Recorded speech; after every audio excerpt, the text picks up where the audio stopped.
Welcome everyone to today's discussion on the civic impacts of the Reconstruction era.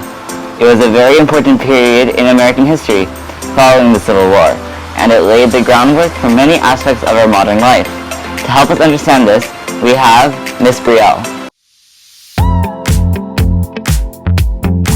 Thank you for having me. I'm so glad to be here. Let's dive right in. First off, can you explain what the main goals of the Reconstruction era were? Absolutely. The primary goals were to rebuild the war-torn nation, move formerly enslaved people into society, and establish a new political order in the South. This included ensuring civil rights and rebuilding Southern economies.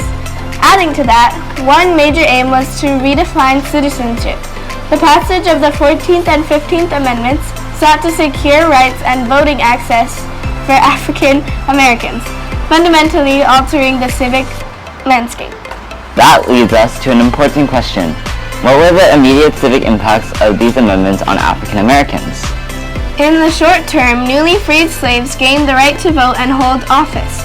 We saw the election of the first black legislators and the formation of a more inclusive political structure. This was a powerful moment for democracy in America. However, the impacts were mixed. While some African Americans participate politically, they face severe pushback, including violence from groups like the Ku Klux Klan, aimed at suppressing their newfound rights. Good point. How did the social fabric of the southern communities change during Reconstruction due to these civic changes? Reconstruction fostered a shift in social dynamics. African Americans sought education and land ownership, challenging the traditional social order. This caused tension, but also laid the groundwork for civil rights movements in the decades to come. The era saw the establishment of schools and institutions for African Americans, which were crucial for upward mobility in future generations. But this progress came with backlash, leading to discriminatory laws, such as Jim Crow, that severely limited these civic gains. So, while there were strides made, there were also significant setbacks. Can you elaborate on the long-term consequences of these civic changes? Certainly. Although Reconstruction ended in 1877, the fight for civil rights continued well into the 20th century, with this era setting the stage for future activism.